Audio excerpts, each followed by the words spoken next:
Faraning, on démarre cette édition avec ce drame à Wahinan Nimzat avec un homme qui a perdu la vie. Il avait 36 ans, Cheikh Tidiane Diawo, du nom de Morsek, a perdu la vie suite aux tortures des éléments du commissariat de police de Yeumbeul Nord. Sa famille, dans la tristesse, dénonce cet acte qu'elle juge criminel. Les membres de la famille Seck réclament justice. Ousmane Seck, frère du défunt, a été interrogé par Aminata Ba et Ousmane Baldé. Nous n'avons pas encore l'élément en français et nous y reviendrons dans la version Wolof Cheikh Tidiane. La Haute Cour de justice, l'audition de Ndeye Saly Diop Dieng reportée au 19 juin prochain. C'est ça, au 19 juin prochain, Ndeye Saly Diop Dieng, donc pour faute, Ndeye Saly Diop Dieng sera auditionné le 19 selon ses avocats Cheikh Tidiane. Voilà, puis Fonds Force Covid-19, Sophie Gladima et Ibrahima Issa ont été auditionnés. L'ancienne ministre des Mines et de la Géologie, Aïssatou Gladima, donc, a été entendue par la commission d'instruction de la Haute Cour de justice. Le dossier concerne un projet de construction d'un centre gravimétrique à Kédougou pour les orpailleurs impactés par la pandémie, impliquant un montant initial de 193 millions de francs CFA, ramené à 73 millions. Assisté par ses avocats, elle a contesté les accusations d'association de malfaiteurs, escroquerie sur les deniers publics et détournement. Elle s'est dite scandalisée. Je n'ai jamais pris un franc de l'État du Sénégal. Avant elle, l'entrepreneur libanais Ibrahima Issa a été entendu comme témoin. Il a justifié avoir exécuté les 3/4 du marché, notamment l'achat du matériel réceptionné par l'État du Sénégal. Et puis offense au chef de l'État, Moustapha Diakhaté, placé en garde à vue. C'est ça, offense au chef de l'État, Moustapha Diakhaté, placé sous mandat de dépôt, donc garde à vue après sous mandat de dépôt. Il il sera donc devant le juge ce mercredi 18 juin 2025 devant le tribunal des flagrants délits à Dakar, Cheikh Tidiane. Et puis, qu'en est-il de Samuel Sarr? L'ancien ministre de l'Énergie, Samuel Sarr, donc sera jugé devant le tribunal correctionnel. Le juge d'instruction chargé de son dossier a rendu une ordonnance de renvoi, estimant que les charges retenues contre lui sont suffisantes pour la tenue d'un procès selon des informations confirmées par les avocats de la partie civile. Ibrahim Akan.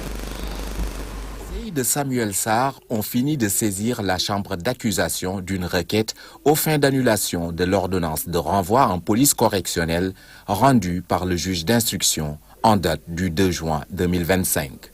Dans un communiqué, les avocats de Samuel Sarr rappellent que leur client a été placé sous mandat de dépôt sur le seul fondement du rapport contesté établi par le cabinet Mazars. Toutefois, disent-ils, au cours de l'information judiciaire, le juge d'instruction a ordonné une expertise judiciaire indépendante confiée à un cabinet désigné d'office. Le rapport définitif déposé le 20 janvier 2025 conclut de manière claire et sans ambiguïté à l'absence de toute perte d'actifs ou de manque à gagner au préjudice de la société West Africa Energy. Malgré cette pièce capitale à décharge qui disculpe formellement Samuel Sarr de toute responsabilité pénale dans les faits reprochés, le mandat de dépôt, lui, est resté injustement maintenu alors que l'information semble à ce jour close, révèlent ses avocats.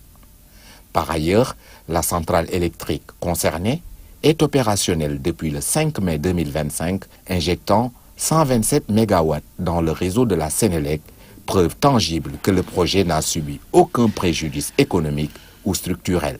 Selon la défense de Samuel Sarr, en dépit de ces éléments déterminants, le juge d'instruction a, dans une précipitation injustifiée, rendu une ordonnance de renvoi en police correctionnelle en violation manifeste des règles de procédure, notamment du délai légal de 6 mois imparti pour l'instruction de tels dossiers, délai largement dépassé.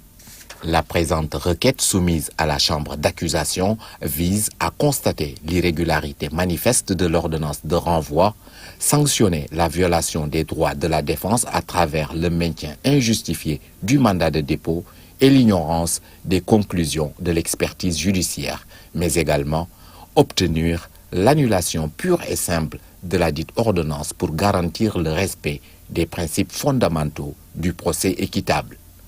Rappelons que la chambre d'accusation est investie du pouvoir de contrôler la régularité de la procédure et qu'elle peut, conformément à la loi, annuler toute ordonnance rendue en violation des droits de la défense ou de la procédure pénale. Ibrahima Kane, direction le nord du pays, à présent par Farani, avec la visite économique du chef de l'État. Les opérateurs économiques listent leurs attentes.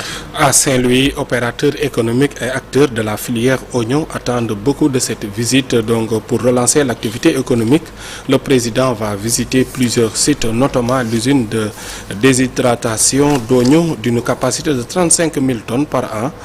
Ousseynou Diop et Habib Seck pour plus de détails. Le président de la République, Bassirou Diomaye Faye, est attendu dans la région nord ce jeudi. Il va visiter plusieurs sites dans la région de Saint-Louis. Pour les opérateurs économiques de la région, cette visite est une aubaine pour la relance des activités économiques. Parce qu'il a pris le temps de se déplacer et de venir à Saint-Louis voir ce qui se passe économiquement. Et moi, je crois que c'est un point très important pour l'ensemble des investisseurs qui sont dans cette région. Quand le président, avec tous les échos qu'il a depuis qu'il est là, et qu'ils sentent le besoin, la nécessité de se déplacer pour venir voir de visu, ça c'est réconfortant. Le président sera dans le département de Podor avant de continuer sa visite à Richard Toll et à Ross Béthio. Il va visiter cette usine de déshydratation d'oignons d'une capacité de 35 000 tonnes par an. Les oignons, les quantités d'oignons qu'on perd chaque année, faute de conservation, et une usine comme ça qui vient en secours pour absorber la quantité d'oignons perdus chaque année. Donc c'est vraiment une opportunité de présenter cette usine. Pour les responsables de cette usine, les pertes des producteurs d'oignons de la région de Saint-Louis peuvent être réglées définitivement avec l'accompagnement de l'État du Sénégal. Une capacité de 160 tonnes par jour. Donc on a la possibilité de faire une production de 35 000 tonnes d'oignons annuellement. Les producteurs de la région nord attendent l'arrivée du président de la République, Bassirou Diomaye Diakhar Faye. Cette visite sera une manière de relancer l'activité économique dans la région de Saint-Louis.